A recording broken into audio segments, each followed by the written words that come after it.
Alright, Ronan MMA, welcome back to the channel. This video I want to talk about some matchups that we could do at middleweight to make middleweight great again. Okay, we've got a champion who has beaten everybody in the top 5.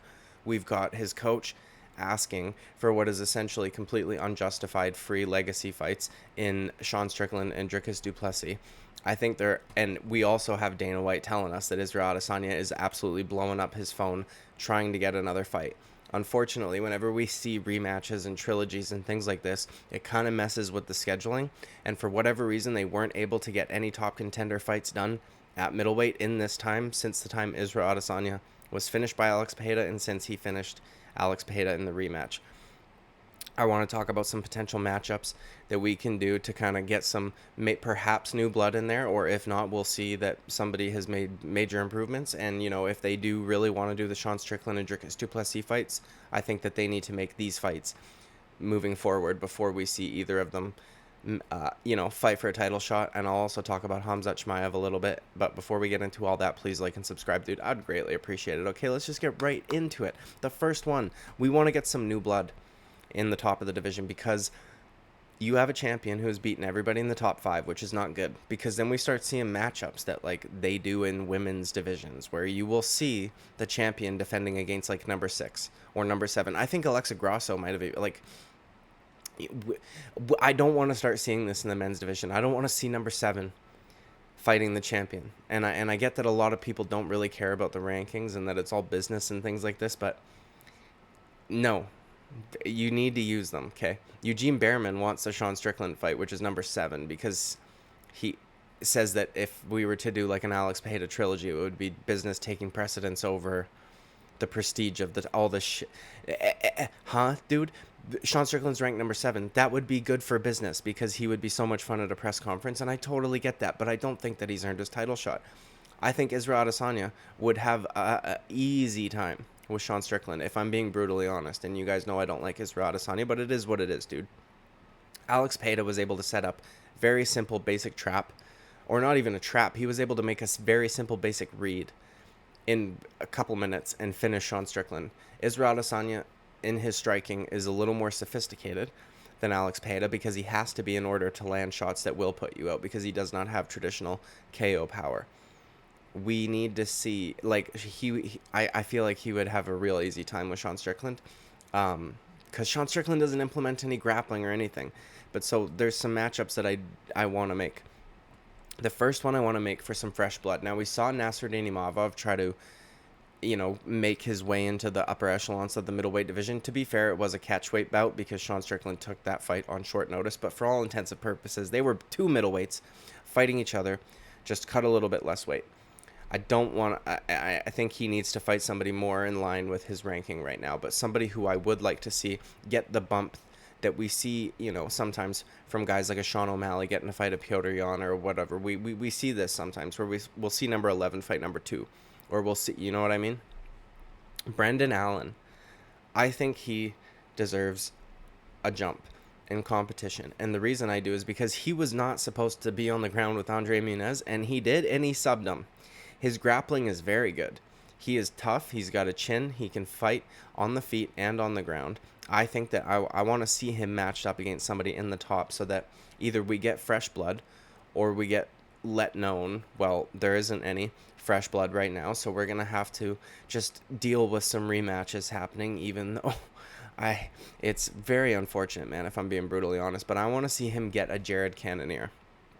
I want to see Brendan Allen fight Jared Cannonier.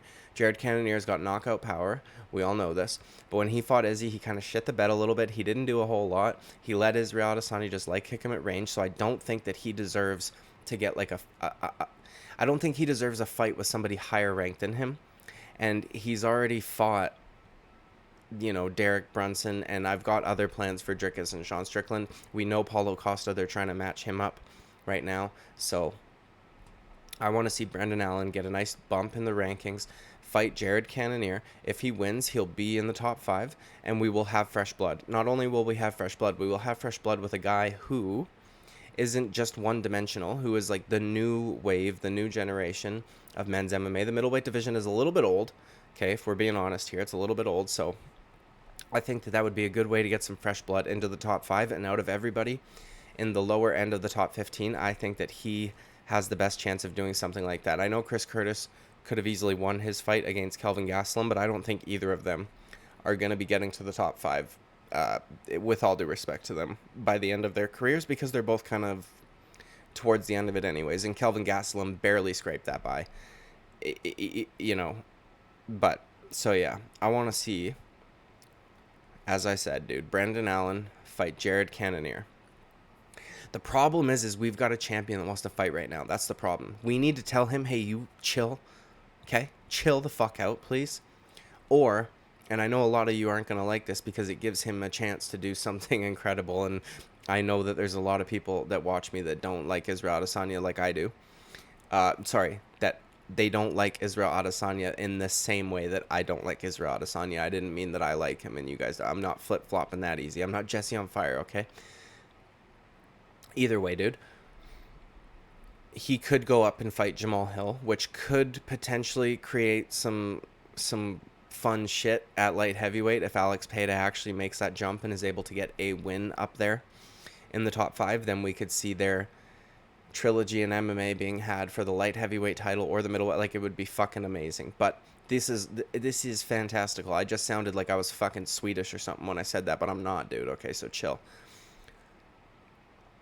Anyways, man, next matchup. So first one, Brendan Allen versus Jared Cannonier. Get some new blood in there. Jared Cannonier, get the fuck out. You're old, dude. Okay, bye. Go home. Next fight I want to see. Since he's said this himself, I know, dude, Sean Strickland, I don't want to see him fighting Israel Adesanya. I know, that, like, as I said, the build-up would be a lot of fun. He's a fun guy to watch fight, too. He's tough. You know, and Israel does not have the traditional KO power that Alex Pereira has, so possibly that fight could go a little longer. But as I said, he's very sophisticated. I could see him setting a trap, making a read, landing something that would be a KO shot, like a head kick or something like this. Now, perhaps Sean Strickland would fucking put on his wrestling shoes for that training camp, and we would see Sean Strickland Amavov or something show up, but I just don't really think that that's the case. The guy likes to fight, man. He's always fucking fighting, so we need to match him up, though, with somebody higher ranked so that we can actually justify that matchup if it were to happen. I want to see Sean Strickland fight Marvin Vettori, and I think that would be a fun one, man, because I think that Marvin Vettori would be getting his face popped off with jabs. He just had a pretty good showing against Roman Dolidze a little bit ago. I know that a lot of people thought Roman could have won that fight. Maybe I didn't. I thought Marvin clearly won that fight. He looked like, obviously not to the same extent, but like when Canelo started really fucking paying attention to defense after Floyd whooped them, we had Marvin Vettori definitely implement some head movement and patience and shit like that after his absolute beating that he took from Robert Whittaker. So I think that he is actually making improvements, and a lot of people forget this because I know that he's fought the champion twice and he's been around for a long time. I don't even think that motherfucker's 30 yet. You know what I mean? He's young. He's got time. He can make improvements. You know, he's always going to be that fucking orc that he is, but maybe, just maybe, one day we will see him turn into a fucking Urukai or whatever, the ones that came out of the mud pods where, you know what I mean? And I think that would be a fun fight. It would be a very, very, very fun fucking press conference. Don't tell me it wouldn't, dude. That would be a phenomenal press conference. They both make press conferences on their own. If they were up on stage together, holy shit, that would be fun. The trash talk would be unbelievable. And if Sean Strickland can beat Marvin Vettori, then okay, fine, dude. Give him the fucking title shot. But right now at number 7, that does not make sense. And I want to see him fight a guy who will probably attempt to implement grappling. And, yeah. So, Sean Strickland versus Marvin Vettori. And, by the way, if there are any, like, rumblings or rumors that these guys are matched up with other opponents, I don't give a fuck. Next matchup. Dricus du Plessis should not get a title shot right now. I'm sorry. I know a lot of people think that he's, like, the great African hope. Okay? He's not, in my opinion. I don't think that I think Israel Adesanya would have an easy time with him as well. Now, maybe his coach telling us that he was working off 8% oxygen isn't just total bullshit. You know what I mean? I don't know how they would measure that, but we'll see. Whoa, dude. crazy. I don't know where that came from. I was just talking perfectly fine. I want to see, so I apologize for that noise, and if any spittle flew out of my mouth. I want to see Dricus du Plessis with his newly improved gas tank, high efficiency, okay, fight a guy who is absolutely going to test his will, his gas tank, and all of that fun stuff. His chin even, okay? Robert Whittaker. And I know that it sucks for Bobby Knuckles that he's at this point where he's got to be fighting guys ranked below him because he has done so much, and he is the Max Holloway of the middleweight division. He loses his belt. He beats all these top contenders. They have to then quickly match up the guy that he just beat against somebody else to get them a win so that they can have him face the champion, because they can't just keep doing Robert Whittaker versus Israel Adesanya over and over and over again. Even though Israel Adesanya gets 4 tries to beat Alex Pereira, and I know that it's in 2 different sports, but you know what I mean? Pays to be a star, I guess. But if Bobby Knuckles were to like finish Dricus du Plessis, I think they could do a trilogy fight, man, because something they could market it around, like what Robert Whittaker said. And I don't think that they would market it this way because it would be a little bit degrading to the champion, and it would be hard to argue since he just flatlined his fucking boogeyman and then shot him full of arrows, dude. Robert Whittaker said after he beat Marvin Vettori, "I am the most dangerous man in the middleweight division." And at that time, it was certainly true because we had watched Israel Adesanya fight Marvin Vettori, and they both looked like they hadn't been in a fight. And then we saw what Rob did to him. We saw what Rob did to Jared Cannonier. Israel Adesanya never had a moment where he was close to finishing Jared Cannonier. He head kicked him clean, fucked him up. You know what I mean? He beat Darren Till. He beat fucking Kelvin handedly, like very handedly. He's the best middleweight besides whose name isn't Israel Adesanya. You know what I mean? Him versus Pereira would have been a fun matchup, but I really don't want to see Rob get fucking flatlined. So I think Rob would match up quite well with him, but I'm excluding Pereira from these conversations just because, you know, he said he's going to light heavyweight. So we'll see Dricus du Plessis. If he can get it done against Robert Whittaker, then fine. Make the title shot. You know what I mean?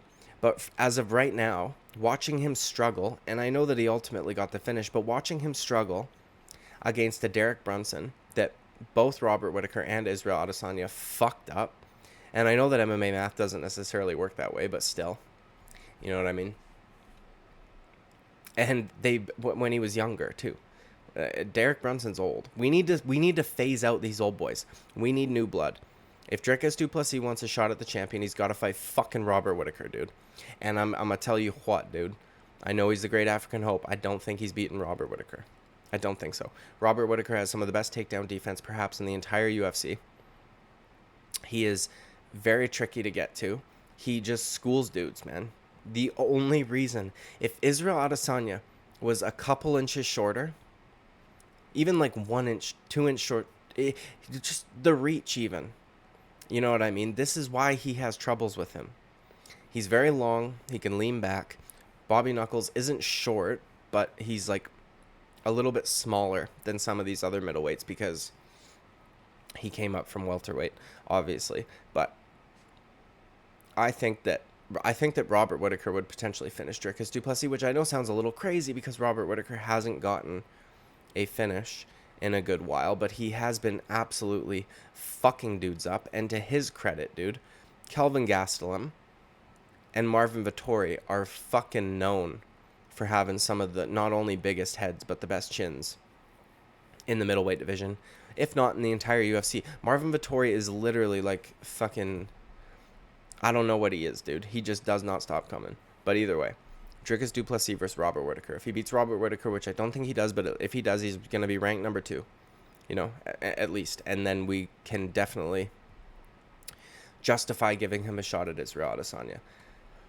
Now, we've got another one, which I think would spell a title shot for one of the guys, but I don't think spells a title shot for the other one. That's Khamzat Chimaev versus Paulo Costa, if they do get that fight done. I know that there's rumors that they're trying to get it done for the co-main or the main event for one of the weeks in Abu Dhabi in October or whatever. The shitty thing is that's in fucking October.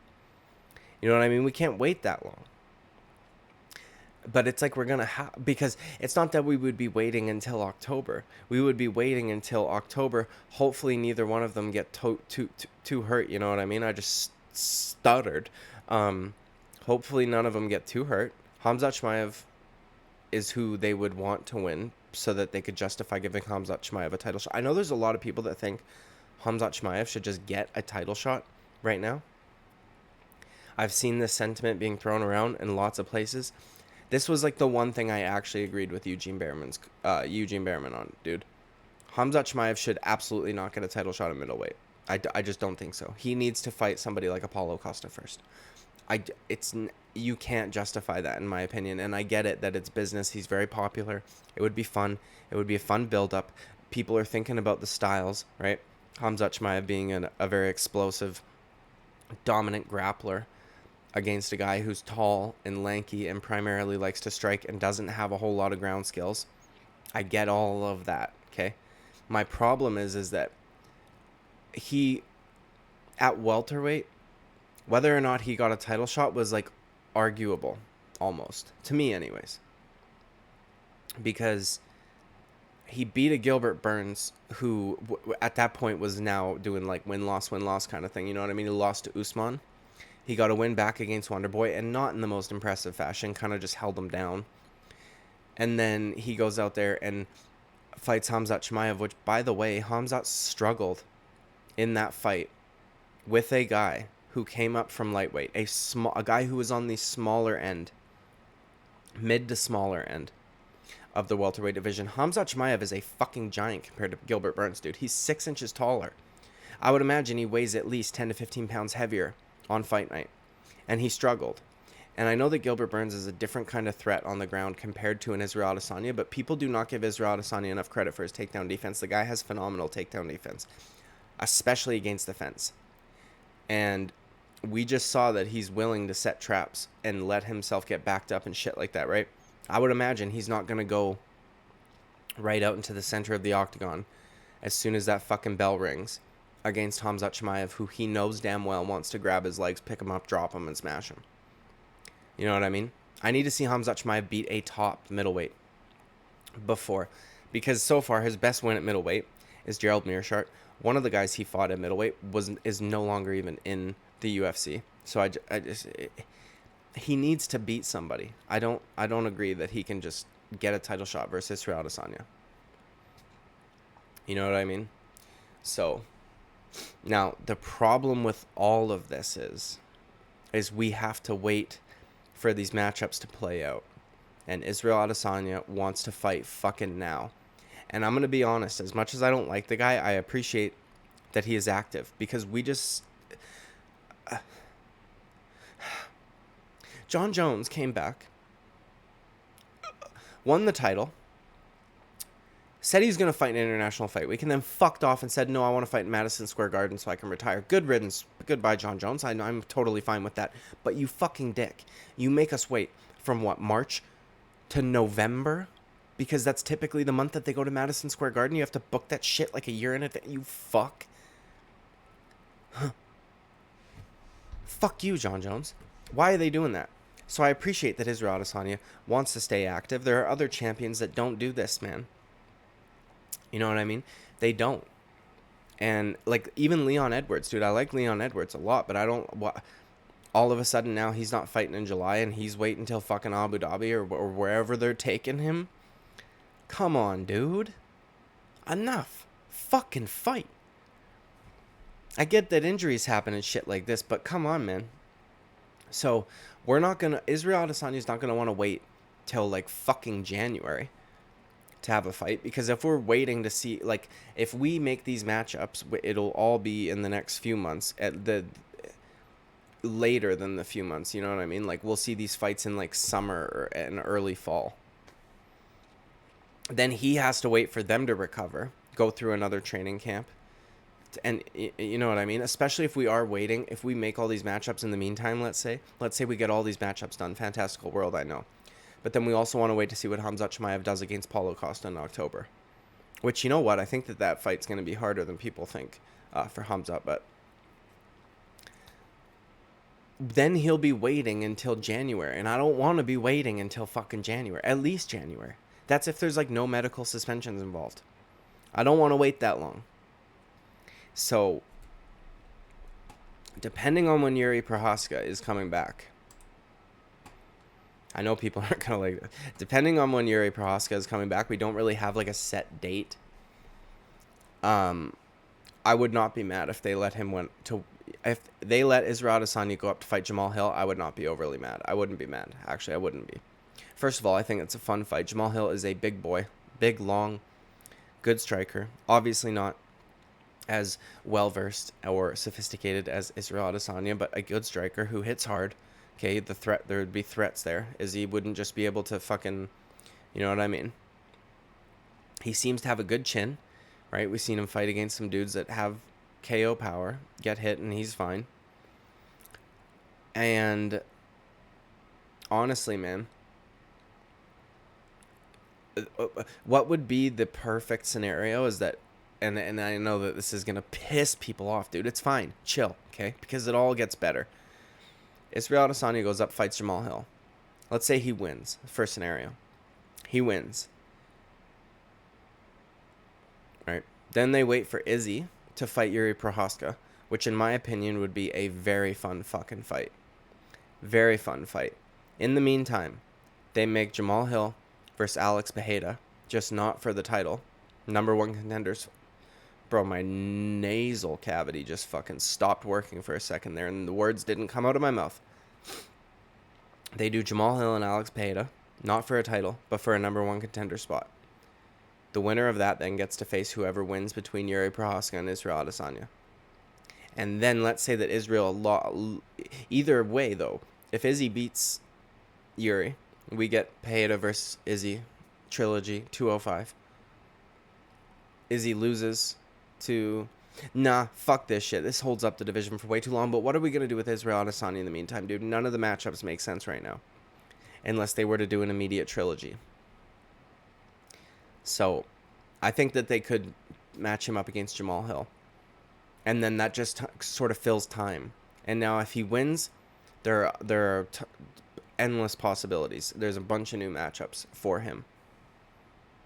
Maybe he vacates middleweight. Who knows? Because now he wants to follow Pereira and not let him get his work done. You know what I mean? Some shit. Who knows, dude? But anyways, all the matchups I spoke about previously, these need to happen, in my opinion, before we see Israel Adesanya make another middleweight title defense if he's not going to do a trilogy with Alex Pereira at middleweight. I hate when divisions get, like, clogged up like this. Or it's not even really clogged. Well, like, what... How come we didn't have... I know we had Marvin Vettori fight Dolidze. But, like, why are we not having these guys all fight each other? Like, Rob was supposed to fight Costa in fucking... just recently. You know what I mean? At the last pay-per-view. Like, why are... This shit's just... People... Dudes just need to fight, man. This is why... come on. Fight. Alright? These are my matchups to help make middleweight great again, okay, and get some fresh blood in there for Israel Adesanya, since he wants to be a very active champion. Let me know what you guys think about these matchups in the comments, who you guys would match up against who, because there's some things that are changeable in there for sure, but either way, dude, let me know. Like and subscribe, greatly appreciate it. I'll see you at the next video. Bye-bye.